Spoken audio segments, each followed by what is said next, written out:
Yeah.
Watch the tangles coming out of that chasm. The surge hit this place hard. And look, more coral. Must have been growing below ground. It would explain why there's so much damage here from the surge.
Odd.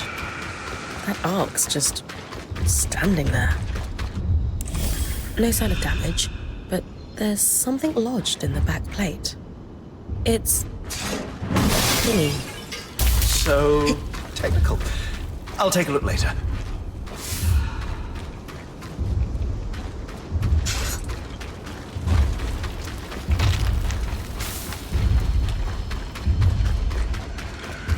If the surge hadn't hit so hard, the steps would lead to the spire. Alas. Elected representatives would convene there, including the Eye, the Enclave's leader. Imagine a time when Weavers had our own governing body. An arc of the living flame. Lightly armored compared to the others, but expect things to get hot.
Maximilian Arden, founder of Wield. Judging from the size of this statue, he's certainly shy of his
That arch should lead you to the lower city.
A body, ahead. Outfit looks like our spying friends. So, to uniform.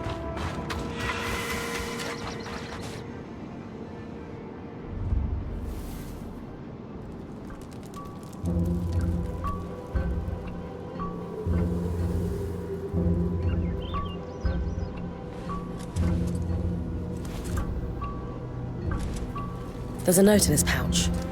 New drop. Market Loomgate, it says. But wait.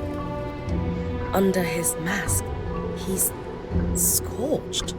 Aurea, this looks like the wound on your wing. Only it's everywhere. But there's no tangle there.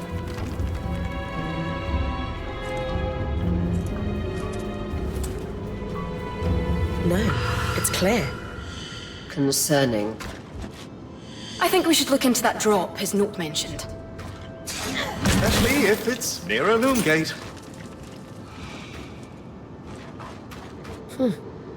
There's a small compartment here, hidden in the statue, already open and empty.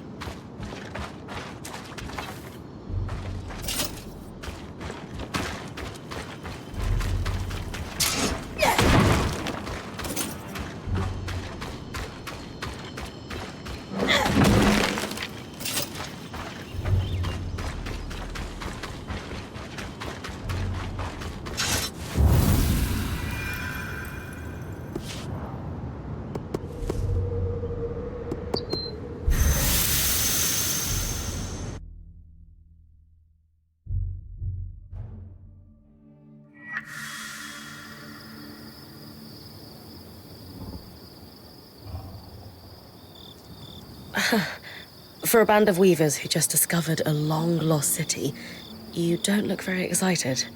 The prospect of imminent death has put a dampener on things. While you were out, I found a note. A warning, actually. We suspect our Hearthsider friend snuck back into the camp. The letter cautions us that a phenomenon referred to as the Flood is hot on our heels.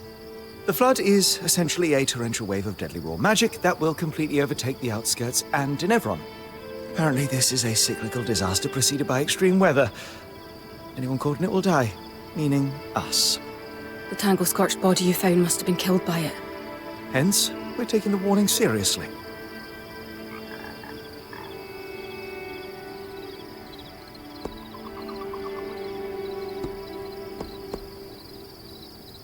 Honestly, that's not the news I was hoping to hear. But it doesn't change anything. You did hear Dom say torrential wave of raw magic, right? Yes. I also heard cyclical, and that it was a Hearthsider who warned us about it. Which means our goal of finding out what happened to the Hearthsiders hasn't changed. If anything, we're one step closer to it. If this flood is cyclical, it means the Hearthsiders are surviving it somehow. Maybe they have a safe haven on high ground, or enchantments of some kind. All this means is we need to track down the Hearthsiders now more than ever. As though... As though our lives depend on it. Yeah, that.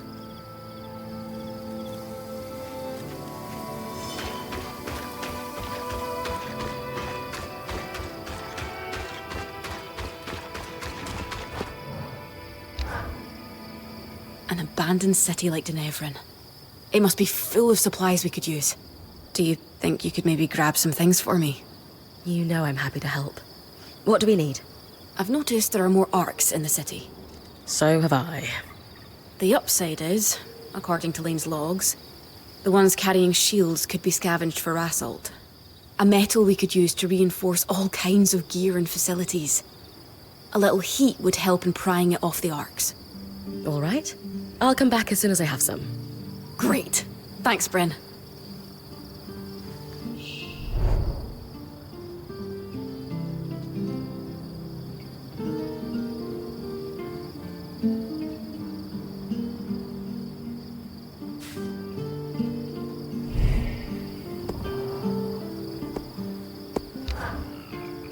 So, spare a little rassault for a good cause?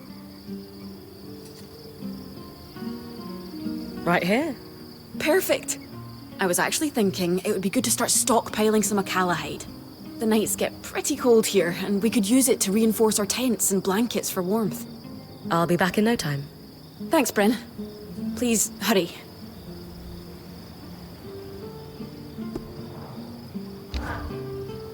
Any luck hunting? That should be enough for a few blankets and tents. Oh, that's so great. I don't suppose you would mind getting something else for me? Yeah, no problem. If you've still got room in the caravan. I'm just thinking, in an unknown climate, we don't know how fast the seasons might turn here, and as I said, it gets pretty cold at night. We should stock softwood for warmth. Like, a lot of it. To keep our hearth lit, you know? Oh. Okay. Well, I'm confused. The Akala hide I just brought you isn't enough? It's a start, for sure, but we need to be more prepared. Lots of softwood could really save us in a pinch.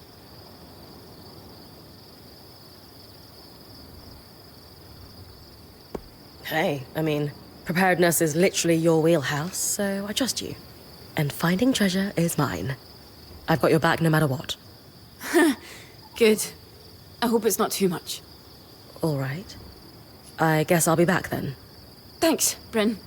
Come back with it soon.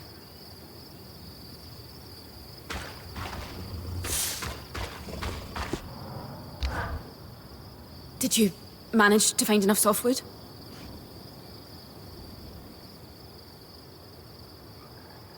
If you need more than this, the Don Brennick pine preservationists will come for me. Here you go. Oh, great. You don't sound as happy as I thought you'd be. It's just that what I'm realizing is the Weaver Band really needs Drake scales. Like, give or take 90 to be safe. Wait, 90 Ash Peak Drake scales? Yeah, not the easiest thing to get, but maybe instead of fighting drakes, you could find one of their nests. I think they shed, right?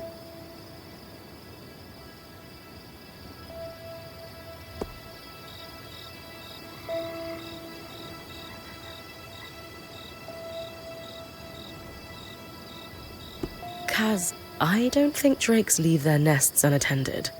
This still sounds pretty dangerous. What could we possibly need 90 scales for? Because it's hard to explain, but please, please, please, can you trust me? I just really need you to trust me. All right. I'll see what I can do. Casbin, what's going on? Are we outfitting an army? Because I just think we could. Don't you think Bryn's got you pretty well stocked at this point? But you're right. I got carried away. Sorry. It's okay. Thanks for all your help. Excuse me, I'm gonna put all this away now. You all right? Yeah, I'm fine. If you say so. Good work, Bryn. We'll take care of the rest of this.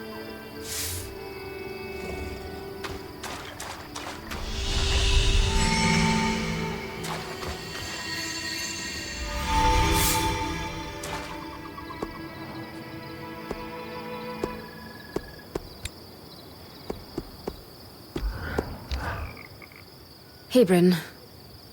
Sorry I got carried away with our errands. It's okay, Kaz. What was going on with that, though? Are you all right? Yeah. Sometimes there's so much to do, it's hard to keep my head on straight. Maybe you should take a day to relax. Our ongoing disaster isn't going anywhere. I don't know how anyone relaxes in here. What about you? Me? Yeah. What do you do to relax?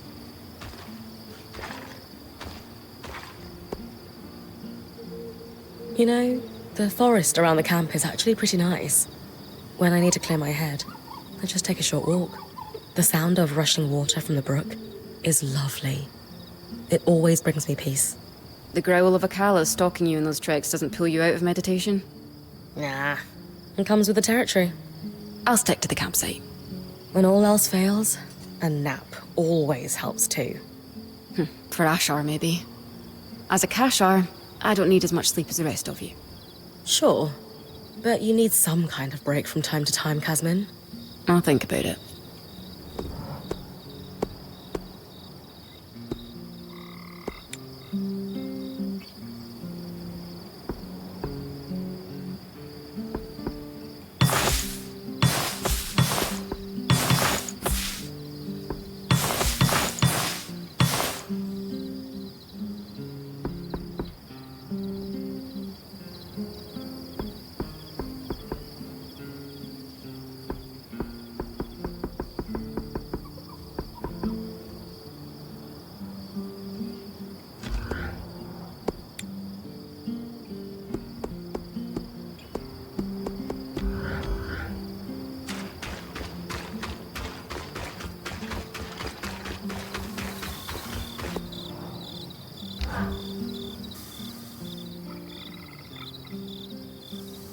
I have asked our third friend to join us since he demonstrated such insight with the loom gates.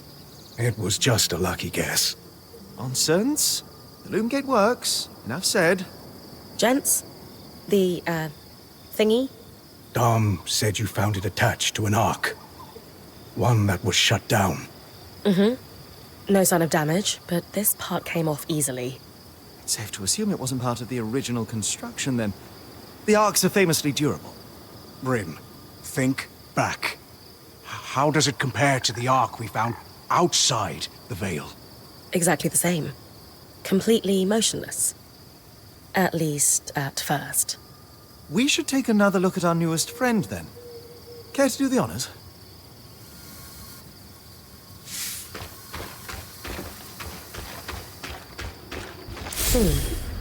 Same place? Same place.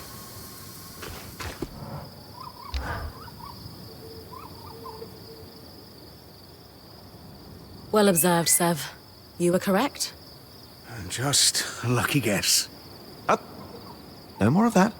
Lady, gentlemen, I think we can confidently assert conspiracy. 2 devices does start a pattern. And a pattern that must predate the Surge, since we found a device that was outside the Veil.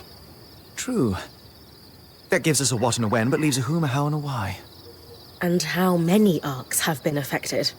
It does follow that if we found 2, there could be more. I'll keep an eye out for tampered arcs. Some may have restarted on their own. Like the one we followed through the Veil. They're going to fight back, aren't they? It does seem to be our luck, yes.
This one strikes a good balance.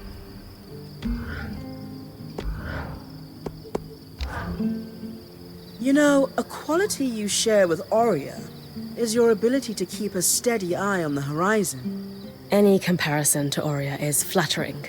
But how do you mean exactly? The rest of us couldn't help but feel, thrown, to say the least, upon hearing about this flood that might kill us all. But you cut through the fear immediately and recognized that, flood or no flood, our goal stays the same.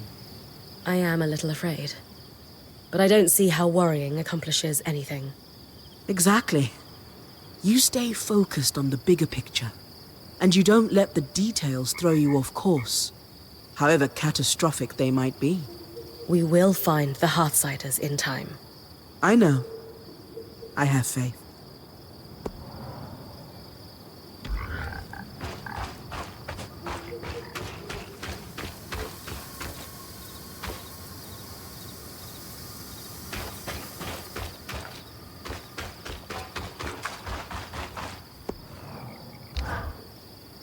After seeing the spire, I can't help but wonder how effective the Enclave's governance was. Did their system work? Was it better than what we have across the Maida? Many questions present themselves. Do any answers present themselves? Well, we have the raw facts. If I recall correctly, their government was run by a council that varied in size through the years. At the top of the pecking order were the eye, the spindle, and the axle. All representatives voted in by the council members or various guilds. The documentation currently available to me is rather lacking in detail, though. The succession processes, for example, are unclear. How's it compared to what you have at home? Undoubtedly more functional, I'll give it that. The Udean Federation is, to put it plainly, a mess. To the point where our unofficial national dish is a specially prepared meringue that lasts approximately 10 seconds before collapsing. You all right? I know we're talking politics, but truth be told, all I can think about now is food. Kaz might have gathered some herbs. You could try sweet-talking her into mixing something up. In that case, I think I'll go bother her for dinner. You can't do archival work on an empty stomach, after all.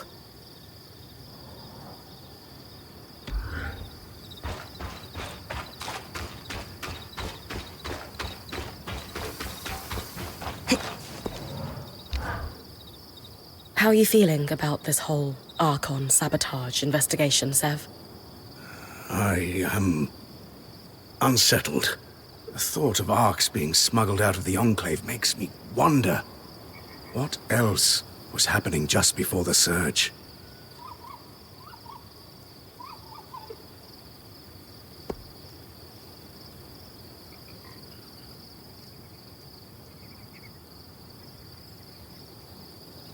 It's pretty clear they were up to some stuff wildly over their collective heads. But don't worry, Sev. We're going to figure it out. Lane's going to write the book. You're right. It's just the implications of an Ark being smuggled out. Was someone trying to reverse engineer how they were built? And if so, who? The best way to put those worries to bed is to keep searching. Lane, could I have my ink pot back? You borrowed it quite a while ago. Yes, of course. Just...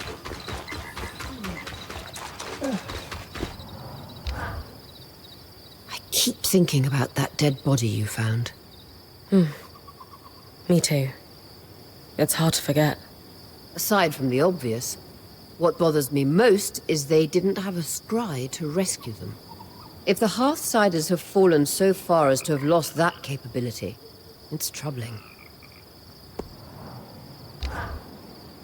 Hey, Bryn, keep an eye on Kaz for me, okay? You're worried about her? The last time I saw her this strung out was during her point training. I was talking to Sola the other day. It doesn't seem like she's sleeping much.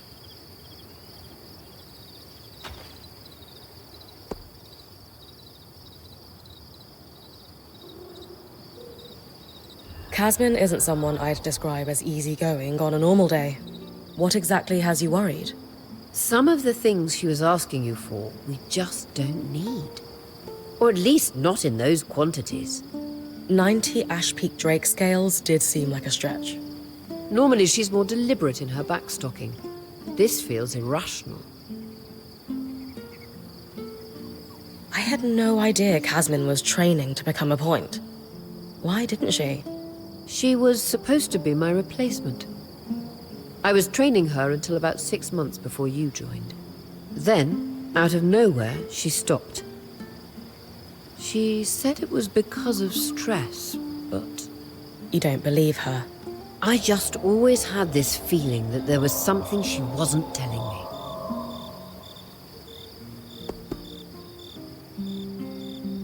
I thought Kashar generally sleep less than the rest of us. Is it really that concerning? Less sleep, not none. We all need to rest sometime. When I asked Casmin about it, she mumbled something about how she'd sleep when everyone was safe. I tried to ask what she meant, but she didn't want to talk about it further. That is concerning.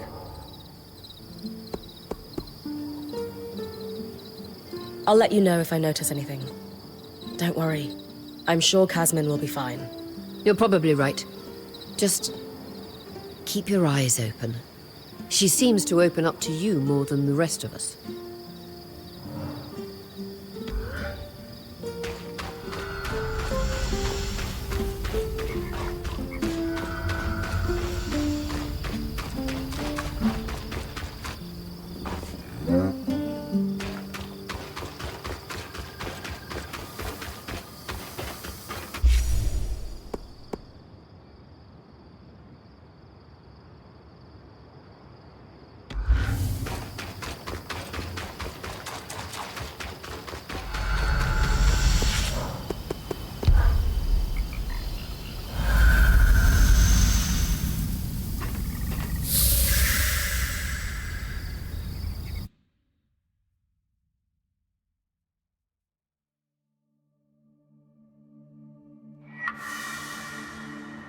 The cold sunk right into the stones here.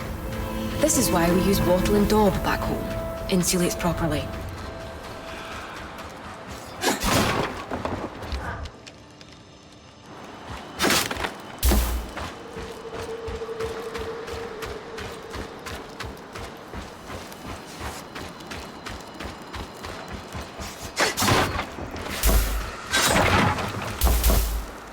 I often heard that as you entered the perch, the bustle of Denevron would begin to crescendo until it peaked in the market.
All this light stone is reflecting the heat.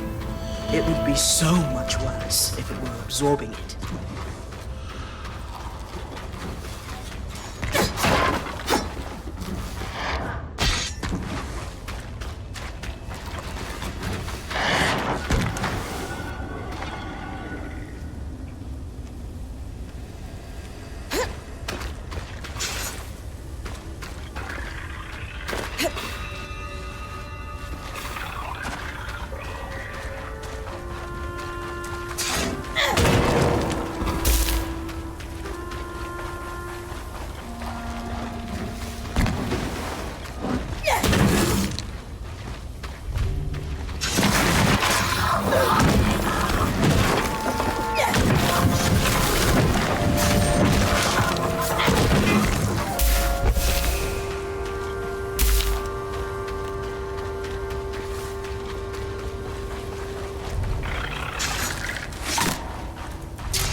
Another thingy.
A sledgeworm can throw things over 3 times its size.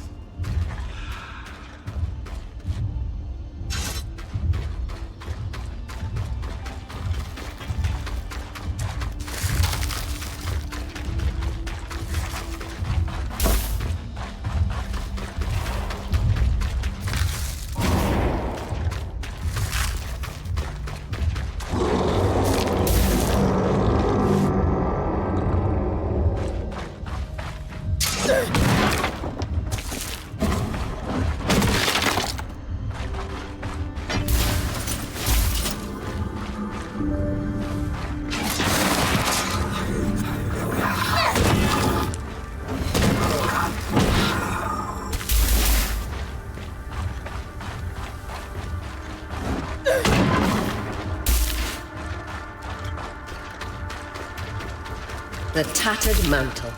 I've heard so many stories of this tavern. Always rowdy.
Another tampered arc.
Bryn, Sev and I have been digging into the devices you recovered and developed a working theory.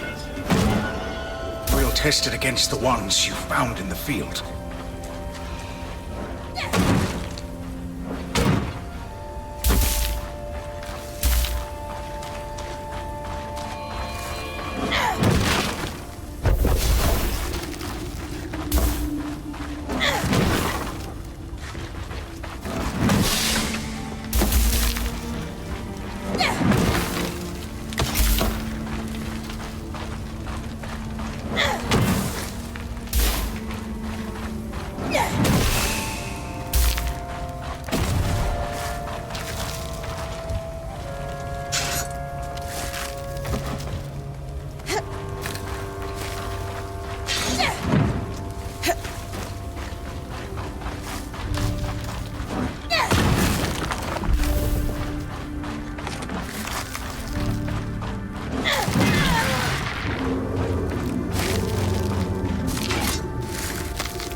Weaver's Rest. Seems to be a common place for weavers in Lowtown to gather.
These streets running in parallel are known as the Three Sisters.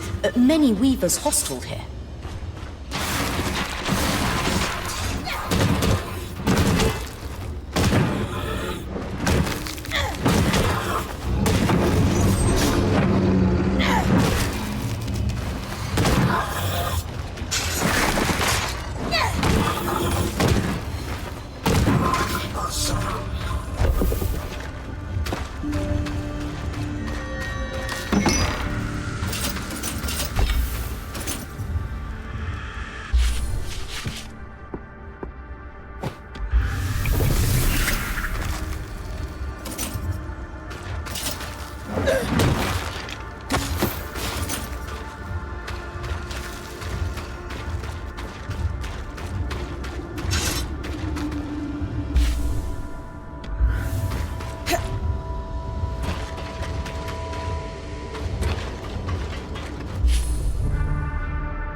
before the surge, the Denevron market was famous across the Maida.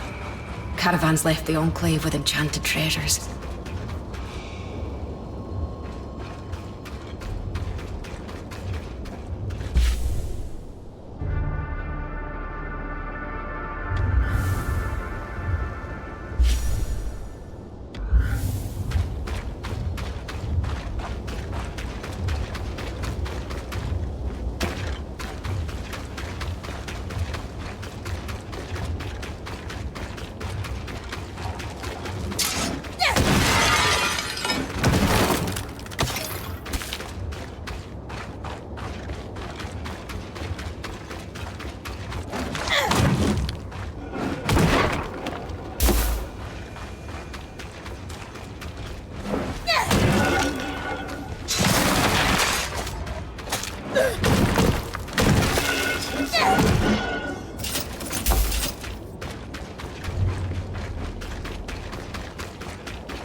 Trover's Gate was the end of the Strand Road. Led through Forbridge and beyond the Vale.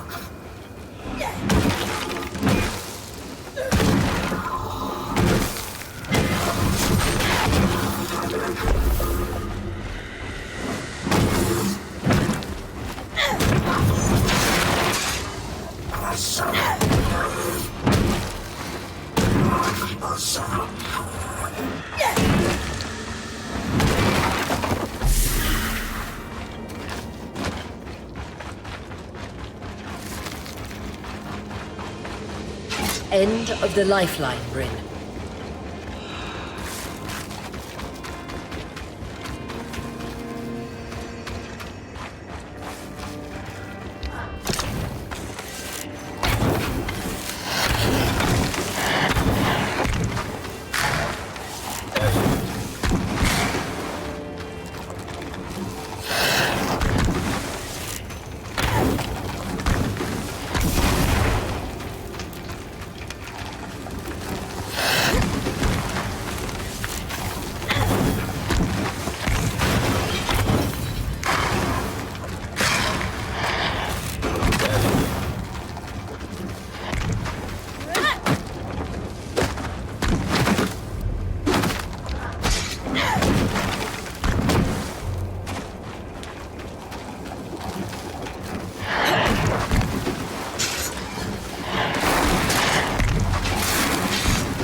Broker's Arch, the market. Same spot as the last statue. Struck a vein, as my dad used to say. Wait, I was half listening. Are you hurt?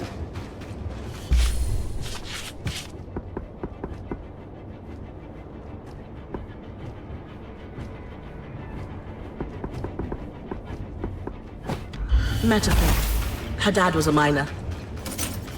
We've got a tally sheet of some sort. Series of numbers below. And a bunch of garbled text below that. I have no idea what I'm looking at. I might.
Nevron was hit hard by the surge too.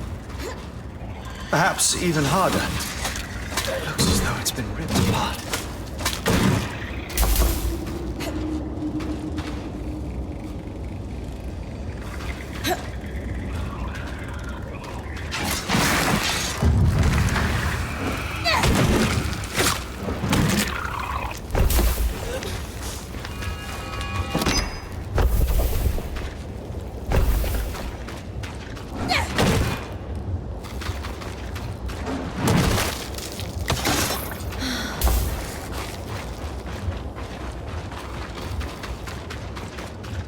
The Undergreen. This is where the seediest of deals were done.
dead body and a hidden cache of materials. It sounds like the start of a Skuld's tale. All we need is a saber conveniently placed on the mantle and we're set. More seriously, you said you had an idea about that sheet? Remember that I used to work the trade lanes? I do. The dockers always wanted big loads for the cranes. But certain things, like, say, herbs, you'd only ship in small quantities. Over the years, the convoys developed a system where you'd have runners and haulers. Runners would make quick trips and bring small goods to a drop. Haulers would pack the cargo together and make longer hauls to the docks. You think we're looking at a similar system, then? Absolutely, I do. It's the sheet you found. That's a requisition for a runner if I've ever seen one. And note how it says Scout Group 23 here? That's a lot of groups. Which means my mysterious observer is part of a large organization. And an active one.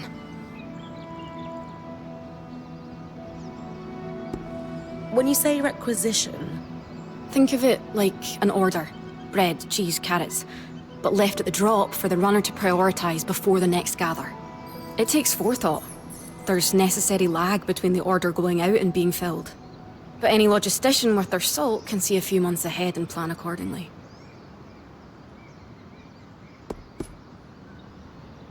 How can you be sure the Enclave folks would use similar methods to yours? It's centuries old. And you don't fix what wasn't broken. Especially in a crisis. And from the state of the capital, they were definitely in crisis. Do the items they're asking for seem important? No, I don't think so. Lane thinks the garble at the bottom might be, but not the order itself. They're prioritizing fabricated items over raw goods. What would that indicate? At a guess, our Hearthsiders have lost, or were expecting to lose, production capacity and wanted backup parts. Kaz, I have to ask. How does it feel having this specific piece of information at hand right when we need it? Why? Because if we suddenly needed to know about Calnhaven or export quotas, I would feel pretty special. How is that a thing you know exactly? Dad was a miner. A really good one. Promise you won't tell the others? I can manage that. Then yes. Yes, it feels amazing. What do we do with this information then? At the bottom of the sheet, there's that series of numbers and letters. Those would represent drop points. I did some digging with Lane, and they're referring to coordinates on a map of the Enclave that was made just before the surge. L7 is part of the capital, see? That's where you found this drop. So, I'm inferring that these other marked coordinates are just as likely to have drops. I'll check them then. If nothing else, we could find materials for our own stocks.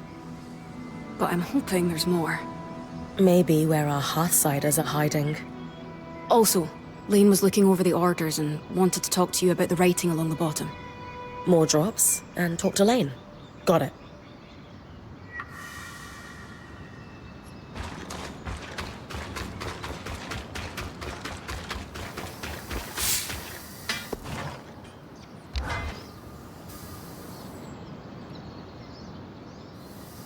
What have we found? That I am a very great fool. He is not a fool. I am.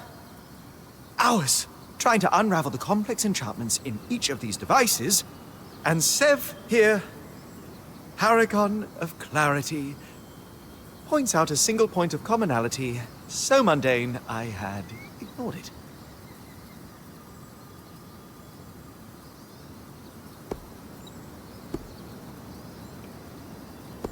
It's a team effort every time, Dom. What did you two discover? What our keen-eyed friend spotted was a singular mark etched into each device. A maker's sigil. We used them in Tarza to lay claim to a craft work. They're certified to each maker. And I've always heard we borrowed that practice from the Enclave. Meaning this mark could be registered in public records. The spire is a logical next stop. Nothing comforts the rich and powerful like bureaucracy. That's where I'll start looking then.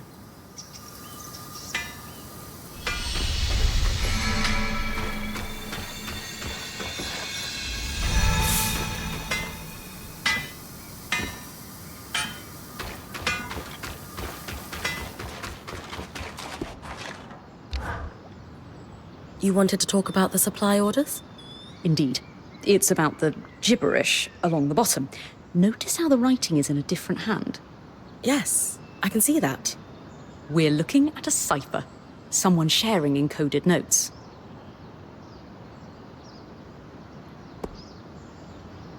Can you give me a quick rundown on encoding so I'm sure I'm following? A favourite topic of mine? Cipher is a blanket term for securing text so that only an intended recipient can read it. They range from reasonably simple swaps of letters to complex changes that require devices or key sheets to solve. But, as notes quickly added to supply orders, the codes we are dealing with were simple by necessity. What's your background with ciphers, Lane? There's something of a hobby for me. Specifically, breaking them. A fan of knowing secrets? More a fan of information being shared freely. But also, yes, Udean nobility relies on them heavily, and being privy to the dirty laundry of the nobles is advantageous. You're sure we're dealing with a code and not just doodles? While possible, it's not likely that someone would scrawl nonsense on the bottom of official orders. Why do so? To practice calligraphy? To refine their writing? Perhaps. But this is decidedly not calligraphy. Ergo, cipher. Any initial guesses as to what the cipher says? Hard to say exactly, but what we know is these orders were for Scout Group 23. So let's assume there is an organized group of Hearthsiders arranging these drops. At a guess, this was an unofficial channel of information passed to those in the field. Information that would be invaluable to us. Agreed. Why encode text if it's not significant? Sounds like we have a cipher to break. I'll keep hitting dead drops. Any code is easier to break with more samples. You can work on it like any other research project.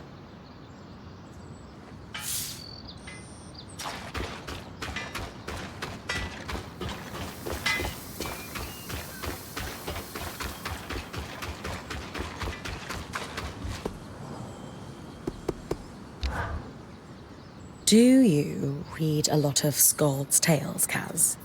I do, as a matter of fact. When I can find a transcription. But I'll read just about anything I can get my hands on. Any favourite storytellers? Eloisa Farthing. She's a local writer back home. Actually, a lot of her stories are set in Dunbrennig. That's what I like about them.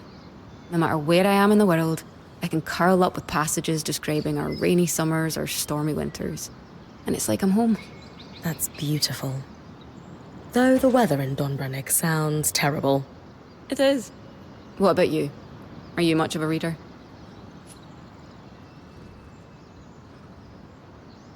Can't say I am. I'd rather live the adventures myself than read about them. I suppose that makes sense. Still, if you ever want to try getting into it, Sola, Lane, and I have something of an informal book club on the go. We can give you recommendations. Good to know. I'm surprised Dom isn't involved in that too. He was, but his invitation was rescinded. The three of us would like to maintain a soothing mood during our meetups. He got too excited and spilled red wine on the pages of our first read, so... Ah. I see.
Classic design here.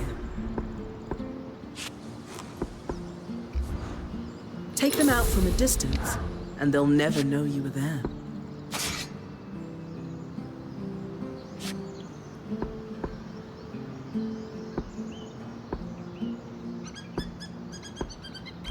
Kept it light for agility.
According to the old maps, that path leads to the Bastion, their military stronghold.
This must be the Bastion. A large military was never the Enclave's priority. They did not aspire to conquest. Instead, they focused on defense. Their core interest was protecting not only their civilians, but their cutting-edge innovations.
A loom gate near the spire.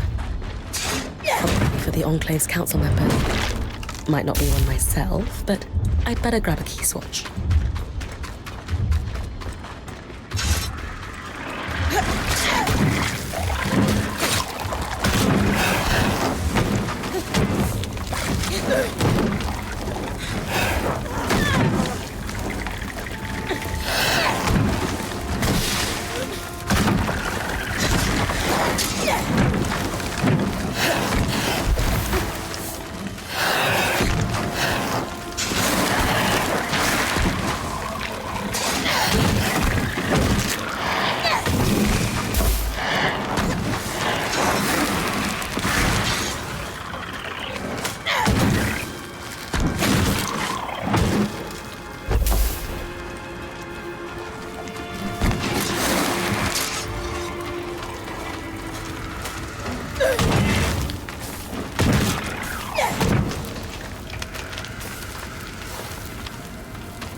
I'd always heard the Enclave liked to keep extensive records.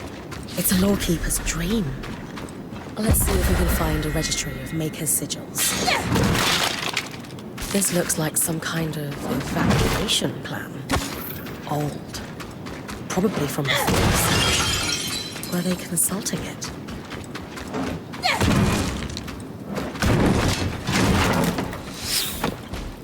A lot of damage this time.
Impressive building. Wonder what's inside.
Tables with assets listed.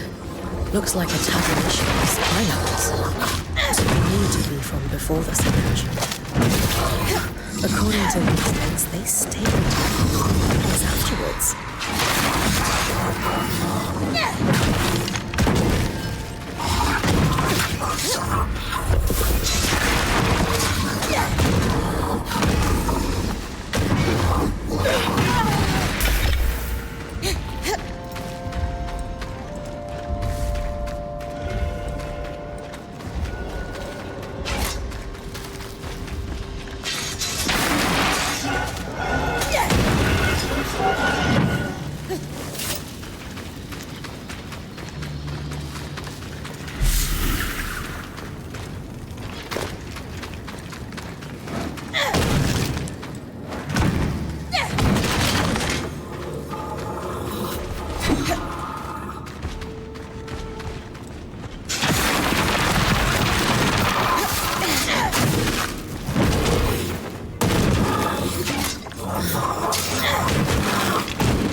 Just some birth records.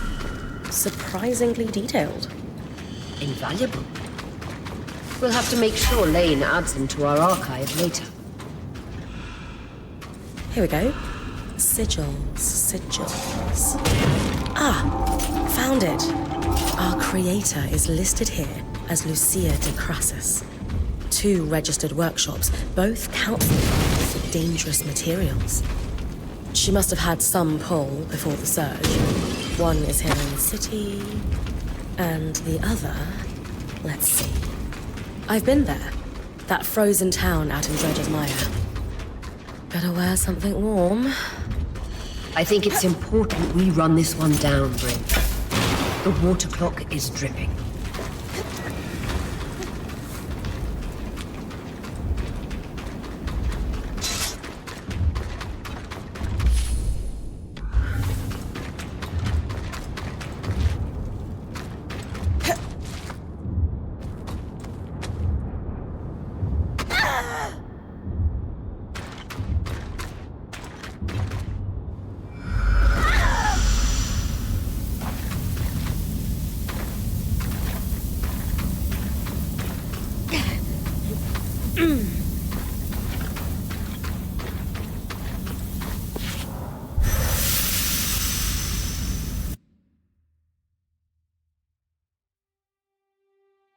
back in the spire. Let's see if we can find a registry of Maker's sigils.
A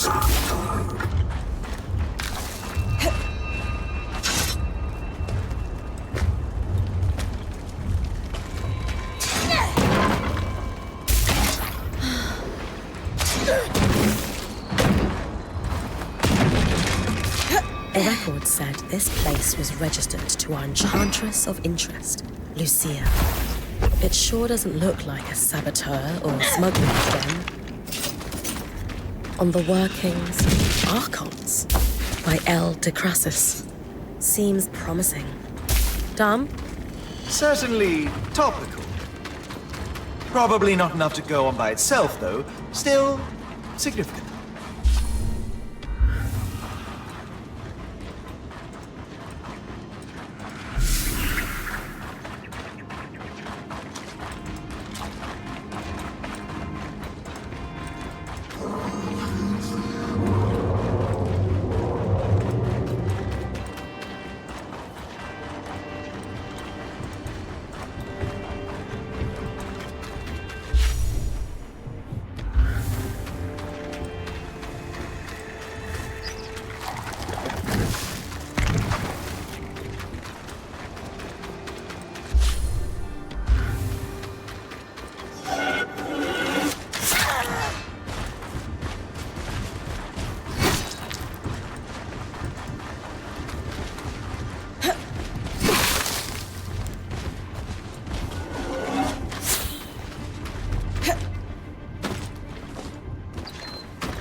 That aerolith can influence the weather. Almost certainly like things are frozen over. Malfunctioning, then? Indisputably. The ice buildup must be causing a cyclical localized reaction. Sure. I'll take care of it. Good idea. Swampy environs and intense cold is bad even for Enclave parchment. Best to lower the risk.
Already warming up. Hope I didn't damage the priceless artifact too much. Can't make an omelette, as they say. A lot of notes here. Water damage from the cold and melt, though. Let's see. Materials. Huh. That's how you visualize a pattern. Lots of marginal notes. These have to be from Lucia. Ah. She mentions a flood in the later passages. Sev and I will look at these together with her booklet. See what we can learn in context. As Aurea says, the candle is burning on our flood problem.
Any luck with the materials we gathered from Lucia's workshops? Yes. I'll let Sev fill you in. We started with the book, which was painfully dry and highly theoretical. Unsurprising. The Enclave was notoriously tight-lipped about the construction of the arcs. The book was still useful, as it contained a number of craft-specific terms, shorthands and annotations, all critical. Referencing the book clarified the notes. Without it, they bordered on deranged rant, especially at the end. Sort of a window into her thinking. We suspect Lucia spent a long time in isolation while working on these. She covered many topics, but the most prominent was her work into the flood.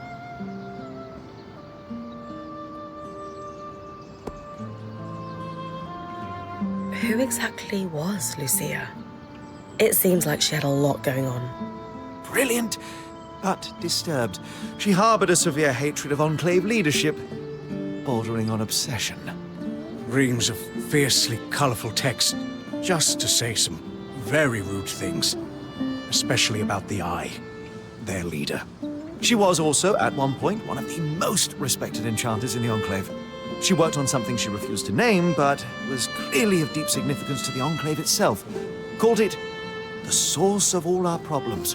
Sadly, she only danced around that subject, and never offered details. We know the Hearthsiders spent years working in Denevron after the Surge. Why do we think Lucia ended up so far from the capital? It's evident she disagreed with the leaders of the Enclave and gathered others around her who agreed. There's talk of several meetings taking place in the mire. Most likely to be away from prying eyes. Called her group the Verdant Minds. Very planty. I like it. It's poetic. Her workshop was a little brisk, even for my tastes. Any idea why? She was fascinated with Enclave technology, specifically the dismantling, disruption, and repurposing of it. Remember our talk about the aeroliths and how they could influence the weather? When the effect is accidentally concentrated, it can be quite intense. We suspect she was experimenting with the aerolith in relation to the floods. She predicted their start. How do those devices I found with her mark on them tie into all of this? In her final notes, her obsession shifted from the Enclave's leadership to the miasma flood. She was determined to find a way to stop it. On one hand, she looked to the aeroliths as a mitigation. Could they repel the miasma? In the end, her answer was no. And so she turned to disruption. We think the arcs were tests. Could she shut them down? And if so, could she shut down something larger? She was clearly successful at least once. Maybe twice if we count the one outside the Veil. Indeed, and when we're doing more general questions, that is what we must talk about. All intriguing information. But we should focus on the flood. Does she have an answer for us? Partially. This is the design. Her research led her to one conclusion. To stop the floods. She needed to disrupt a barrier of some sort. The frustrating thing is that she never explains what barrier or where it could be found. She assumed, unfortunately, that anyone else reading it would know what she was talking about. Her design is detailed and specific. The device it would create inverts the flow of magic in enchanted objects, disrupting them for a time. We think the devices we found on the Arks were prototypes, small experiments to determine efficacy and duration. So what's the catch? If the floods are still happening, clearly she didn't build one. Lucia's thimble, as she calls it, requires some highly specialized components. It has to withstand considerable magical flow, far more than what's produced by an Ark. It's like how mass scales exponentially. Just because you can build a scale model of an aqueduct doesn't mean the real thing can support its own weight. If, and it is a very big if, we could find those components, we could construct Lucia's thimble. We have the expertise. We'll find them. It's just a matter of time. I only hope we have enough. The other thing we'll need is a source of magical flame. Sola's mantle won't be enough by itself. I can handle that part easily. Okay, so we have clear next steps. Just one more thing. What happened to Lucia? The flood. Our best guess, at any rate. There's no sign of her.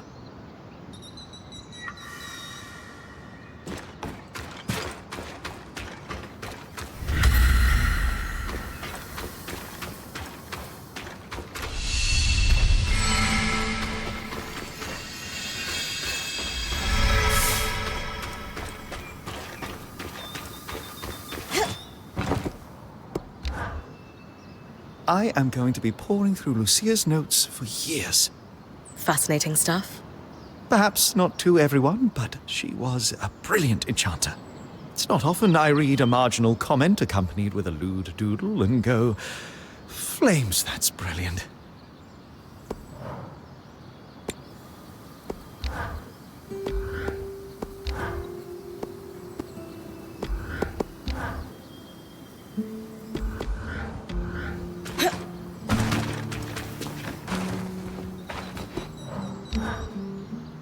I keep thinking about how angry those notes were.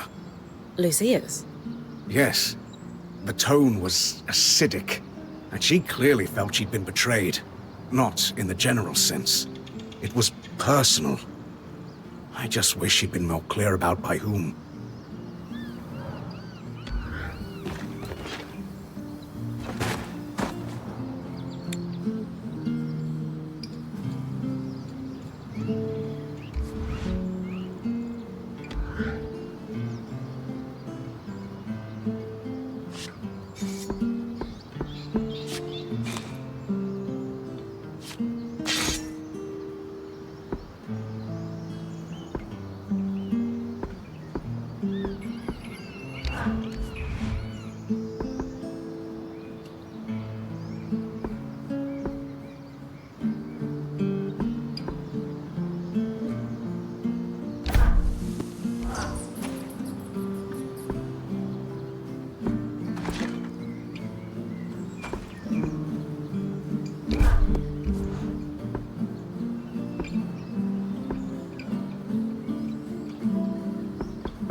beliefs from across the Maida were practiced in the Enclave.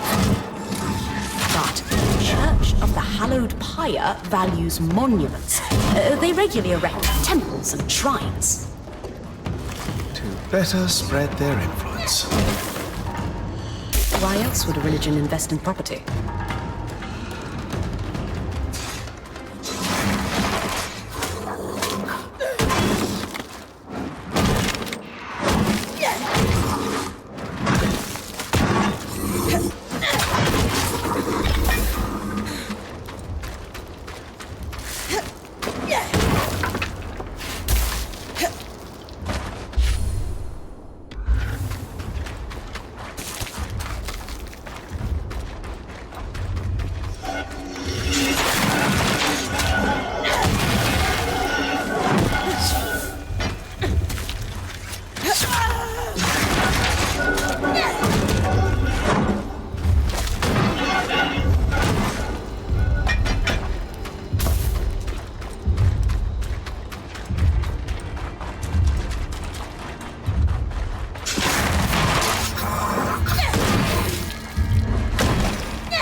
Should be a drop somewhere around here.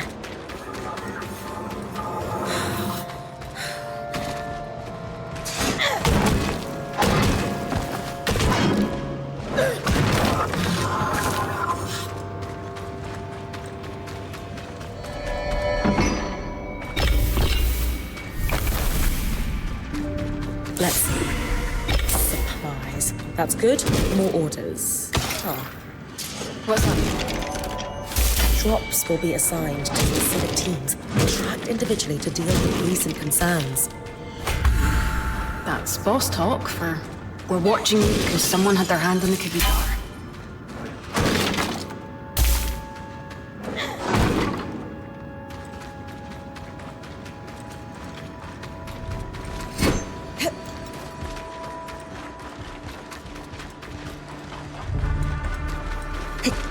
This temple has seen better days. The high pyre remains intact, though. Built to last.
Soldiers could see for leagues from Vigilant Falls. The patrollers would easily spot incoming attacks.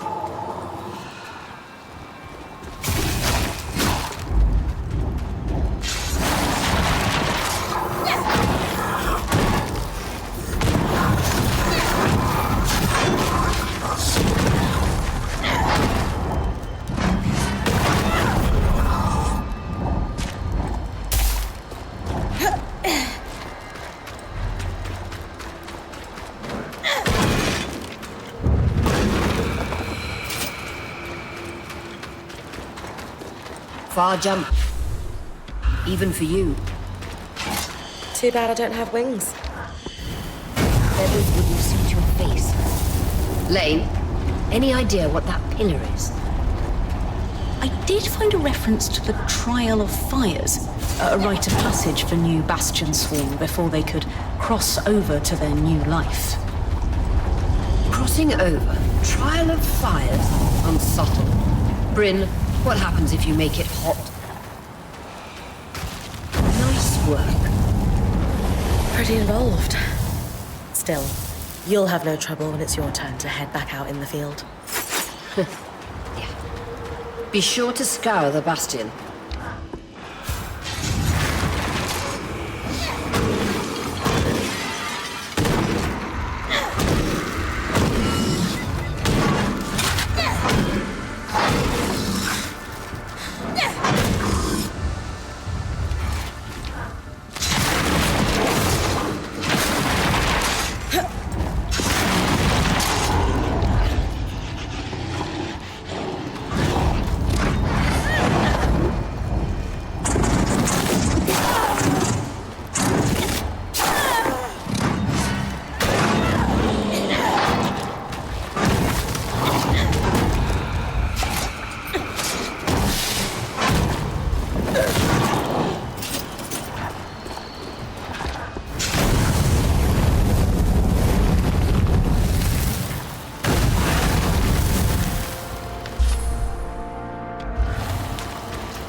The keep housed the Enclave's war room. Matters of high security were discussed inside.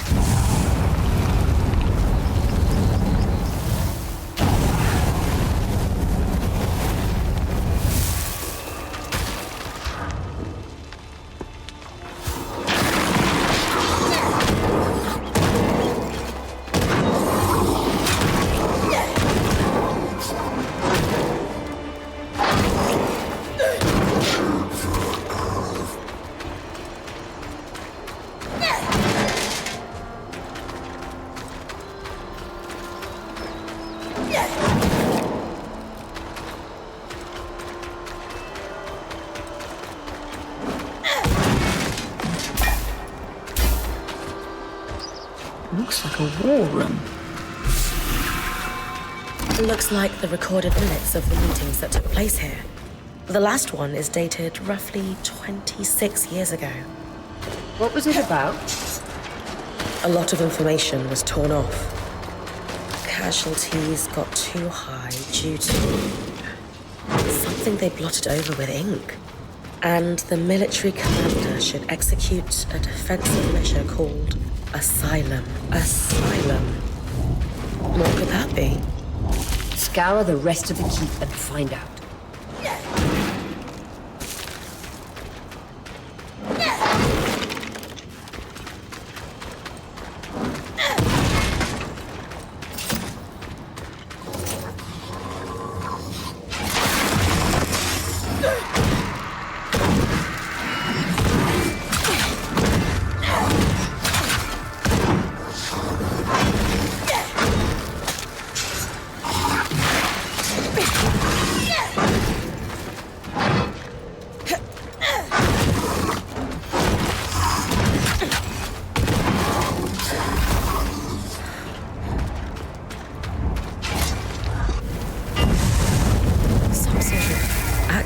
Beneath the keep.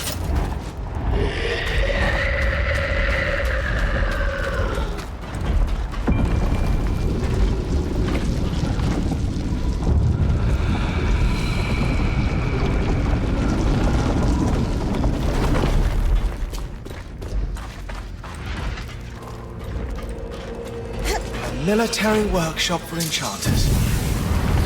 The Enclave never used magic to expand its borders, but had to defend itself. Against nations that thought otherwise. Exactly.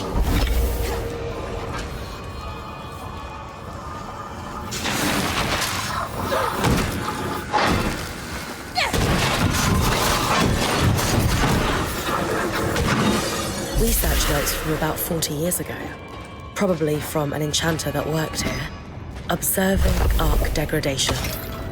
Looks like there was an expected and normal amount of degradation observed in the arcs following the surge.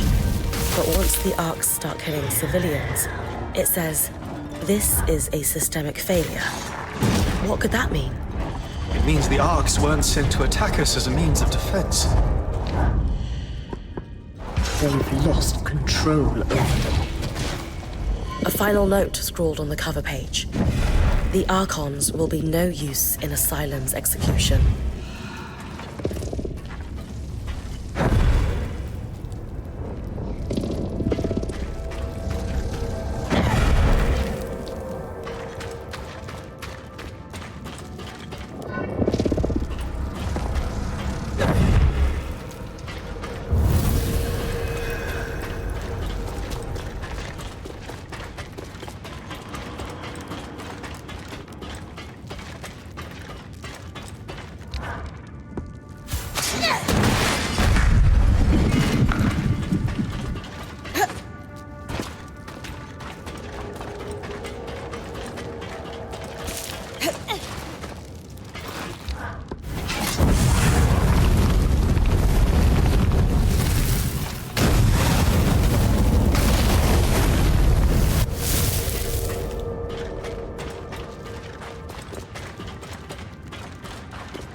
Should be a drop somewhere around here. Another notice. Drops must be completed and all runners to safety before the next predicted flood. This confirms they have a way to predict the floods, and some way to stay safe. Let's stay focused on our runners for now. all of them? 3 supply drops. A lot of answers. I believe I can help with that.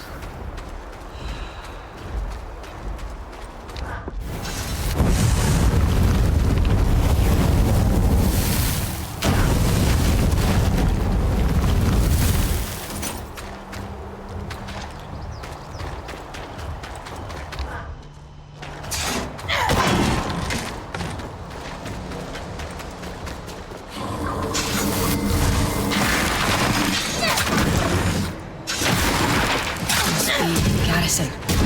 Enclave soldiers would have slept here during training.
Few sights are as impressive as a Highland ice claw mid-flight on a clear day. The way the sun reflects off its wings, majestic.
You know, I'm a little surprised to see a Hallowpire temple take such pride of place in Dinevron.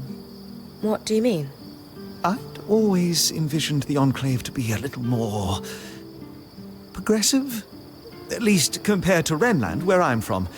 The Church of the Hallowed Pyre has a tight grip on the populace there, to say the least.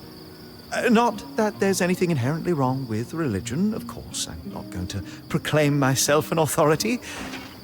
It's simply that my personal experiences with that religion were quite negative. As was their view on magic in general.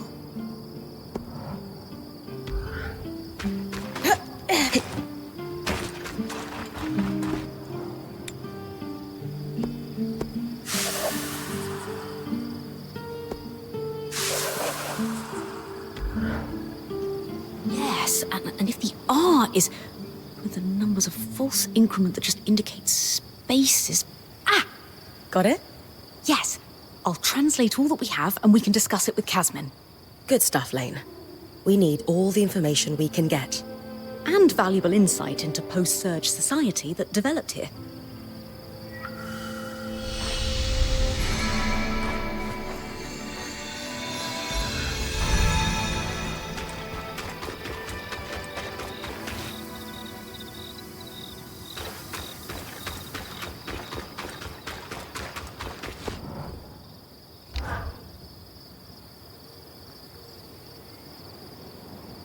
Well, Codebreakers, how are we feeling?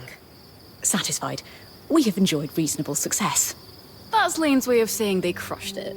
Notes being passed between a brother and sister, quite candid, and dissatisfied. In particular with their boss, who they refer to as the Grumple. The Grumple? A Renland myth, where ill-behaved children would be gathered up in a sack and tossed into the river to drown at the end of the year. Bye. The Grumple, yes.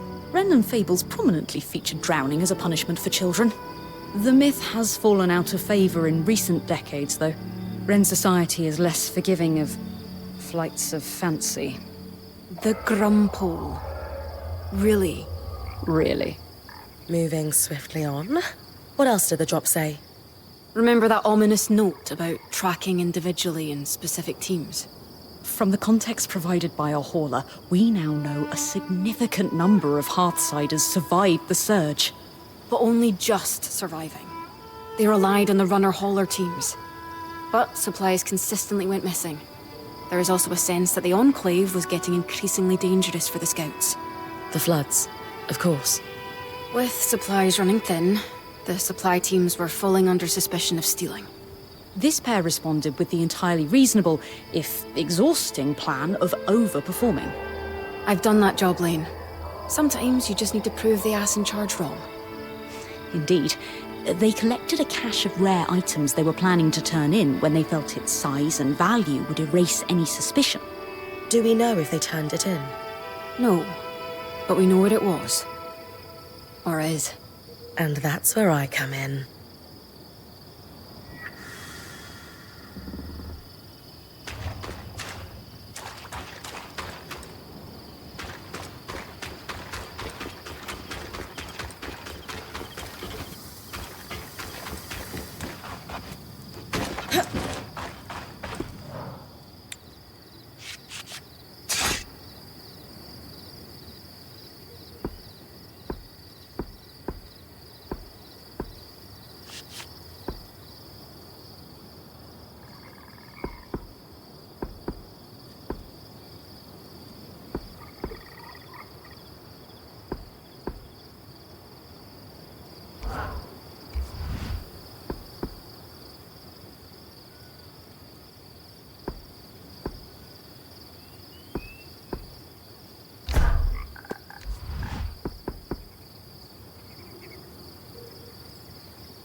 Zola, play. What are you reading? A book boundaries. It's a pastoral, though a rare post-surge work that incorporates light references to magic.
Everything all right? There's just so much. Oh, and a letter. Encoded like the others. Can't wait to work it out.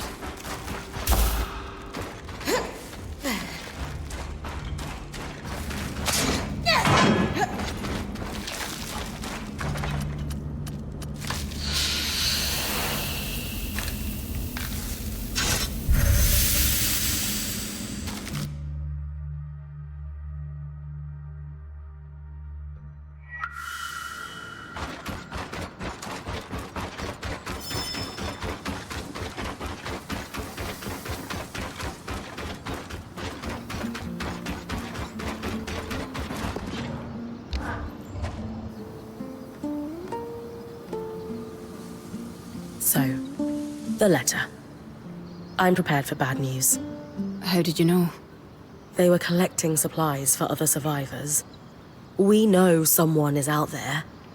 The supplies never made it to them. That, and the tear stains. Is that what that was? Yes, well, there's a lot to cover. We have the cache itself and our scrounging siblings. We should at least give you the high-level details on both.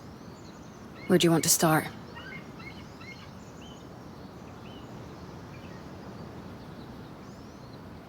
Talk to me about the supplies. They did astonishing work. If I weren't sure they're both gone, I'd hire them. Indeed, a robust collection, including several enchanted objects we barely recognize. They had a keen eye for things that could decay and took care to preserve them. You two sound giddy. If there's one thing Lane and I are passionate about, it's preservation of rare objects. Were there any hints of more of these? As far as we can tell, this was it. Their motherlode. It's impressive one runner could gather this much, frankly. Have you been working your magic, Casmin? Obviously. Thank you for bringing everything back so carefully.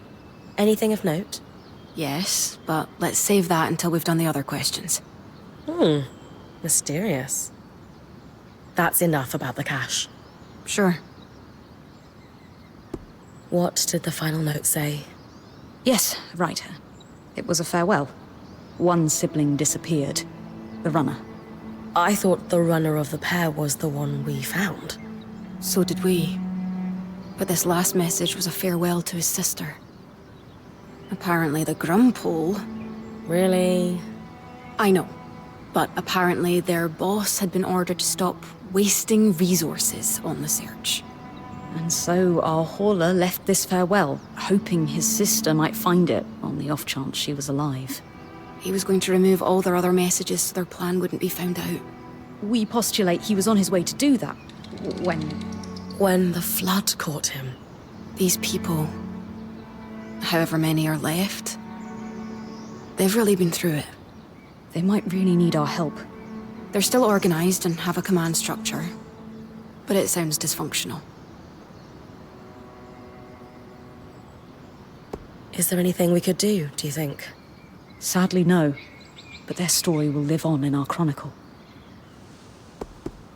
Did we confirm they weren't actually stealing from the Enclave? The letter seems genuine. I think their plan was to bring in a big haul. It says a lot about the Hearthsiders that our siblings thought this would clear any suspicion. How so? The cloud of suspicion tells us they were in dire times, tightening the screws on their own people. But bring in a big load and we trust you. Doesn't that sound a little like a bribe? So you think our runners were dirty? No. I think the system's dirty, and they're just stuck working through it.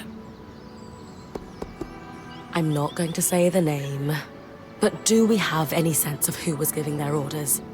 The Enclave's leader was called the Eye, a first of firsts, after a fashion. Elected from the masters of each craft, the High Smith, High Enchanter, and so on. Unfortunately, we don't have any details about their direct superior. I will spare you the name. Let's move on to something else. Of course. So, where do we go from here? Good news. We compared notes with Dom. We found parts that will let us complete Lucia's thimble, from those schematics you decoded. It has been a busy time. Solar will handle the assembly, of course. I suppose the only other thing to say is... good job, Bryn. Indeed. We have made progress in unraveling the shape of what the post-Surge society looks like in the Enclave. Further, these documents are invaluable to the historical record. And maybe you put a couple souls to rest. Not to be sentimental.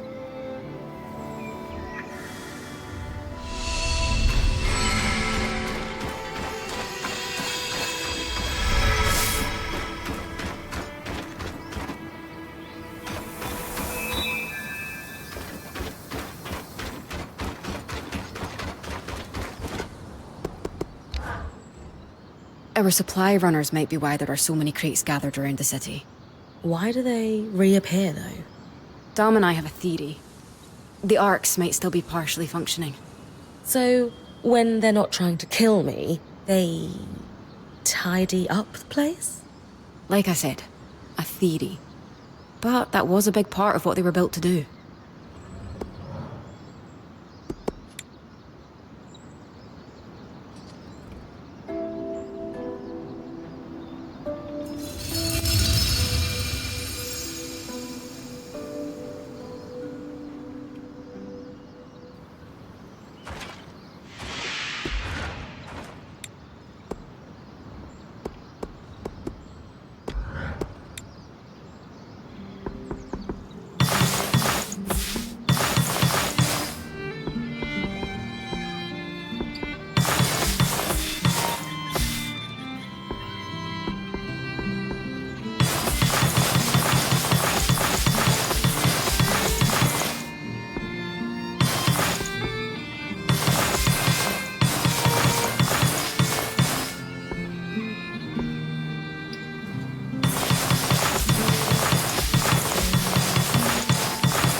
You know, there's one silver lining to the sad tale of our deceased runners. What's that? We know the Hearthsiders still have some advanced production capabilities. The materials they were gathering don't have much use for basic survival. Therefore, weapons, armor, and enchantments. Any concerns about us claiming them? None. They've been there long enough. Scavenger etiquette applies. These kinds of materials are too rare to let go to waste.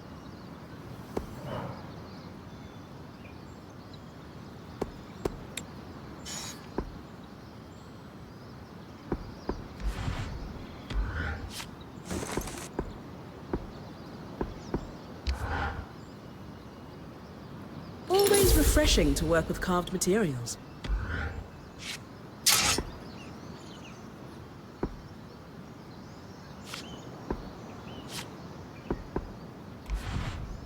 If that doesn't keep you safe, I don't know what will.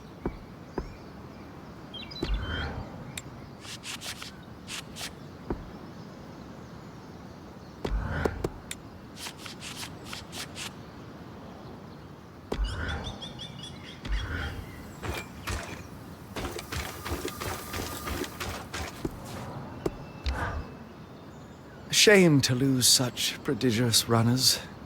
They were really very good. The Hearthsiders have had it harder than any of us expected. Indeed. We shan't let their efforts go to waste. Lucia's thimble is within our reach thanks to them.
Chambers, perhaps belonging to the Bastion's commander.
A letter to the commander from Khan Stanild.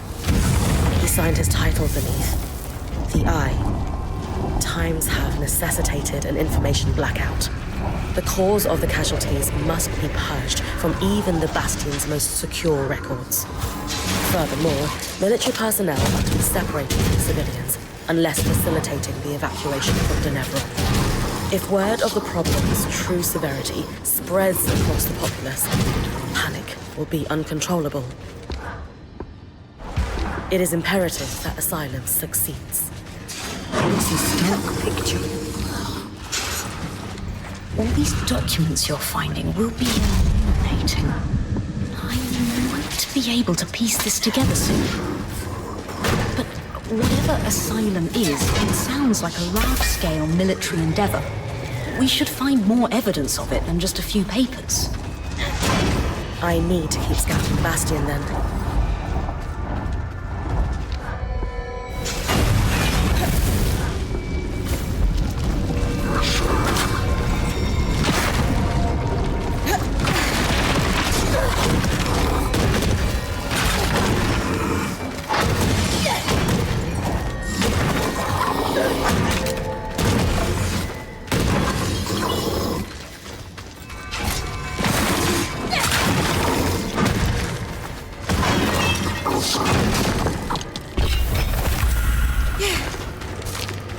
Found a key swatch. There's a note with it. It says, Commander, it's ready. Use the harness to execute Asylum. Another key swatch. Wonder if it will lead us to whatever the harness is. Only one way to find out. With the documents you found in the Bastion ready, wherever that key swatch leads must be a crucial piece of the puzzle. I'll use it when I'm ready then.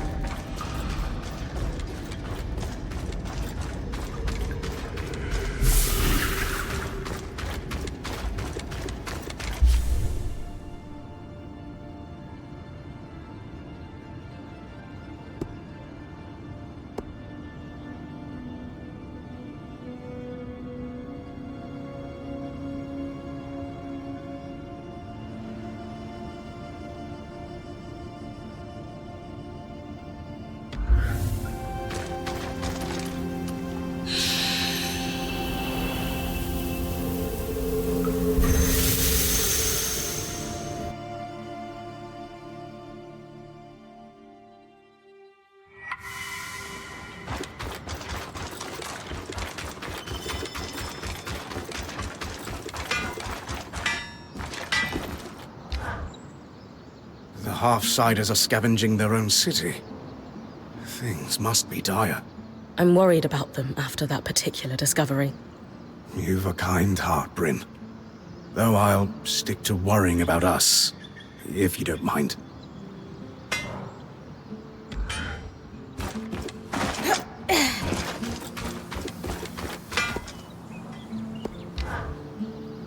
An expected abnormal amount of degradation in the aftermath of the surge. Looking over the notes from the Bastion, Dated almost 40 years ago, contemporaneous with the surge. The enchanter who created the notes was quite junior. Most people who had actually designed arcs had died in the surge, it seems. the best we have is a novice's musings? The observations appear accurate, and the enchanter was careful not to draw any ill-founded conclusions. But good methodology cannot replace experience. It makes sense now that the Enclave lost control of their own constructs. If we could help the Hearthsiders get on their feet, do you think they could regain control of the Arks? Anyone who knew anything about the Ark's core design is long dead. A particularly innovative enchanter might have some luck with minor malfunctions, but the Arks aren't simply shut down or stumbling blindly in fields they once farmed. They've become violent, presumably even against their creators, and that won't be solved by something as simple as reapplying their grease. There's no hope of regaining control. With enough dedication, time, and research, anything is possible, but it won't be easy. Don't stay your blade just yet. The Ark we followed through the Veil wasn't hostile. Any new ideas on what makes it different? One possibility is that Since we know the Ark was being smuggled out of the Enclave, its deactivation might have insulated it from the surge. Another option, according to her notes, Lucia tinkered with its governing schema. That may also have had an impact. We do know our little friend is quite resilient to magic in general. That certainly could have contributed. The letters were untouched, but the eye blotted out a lot of information from other documents I collected in the Bastion. Do you think the Enclave's leader was trying to hide the Ark hostility from his own people? I'm not sure how you could hide the fact that constructs taller than a building have gone on a rampage. Still, in times of crisis, paranoid governments have tried to bury all manner of scandals. And the Enclave certainly seems paranoid. I guess there's still a lot of Arks smashing in my future. For the time being, at least. Unfortunate. Yeah. If we can't use them to farm, they make great scrap. Relegating the Enclave's premier innovation to scavenged parts isn't a victory we should be celebrating. It's something.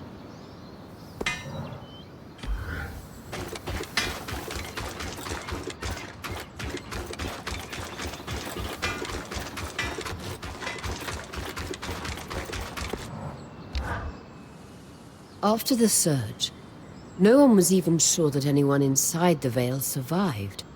Yet, clearly they've been here in dire straits this entire time. Why didn't they lower the Vale to seek help? Surely a few broken arcs isn't what stopped them.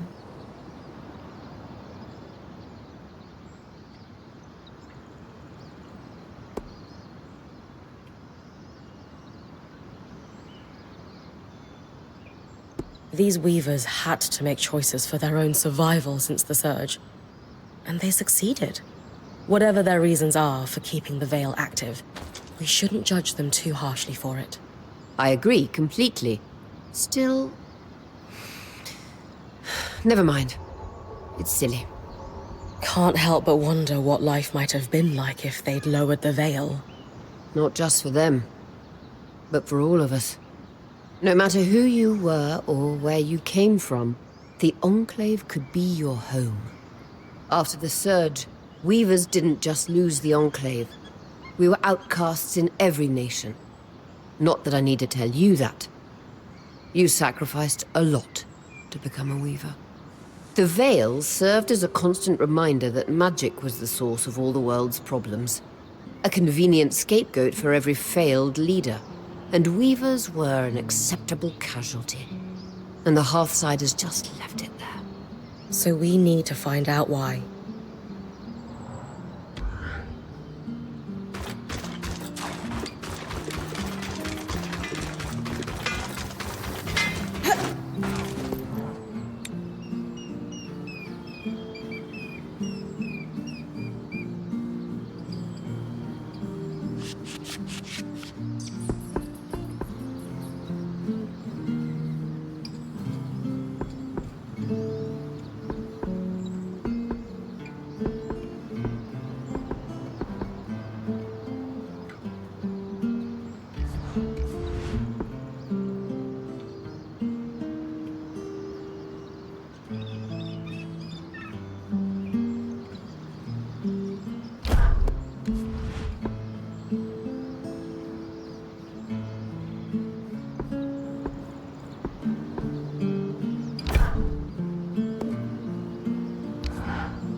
Try to bring this back in one piece.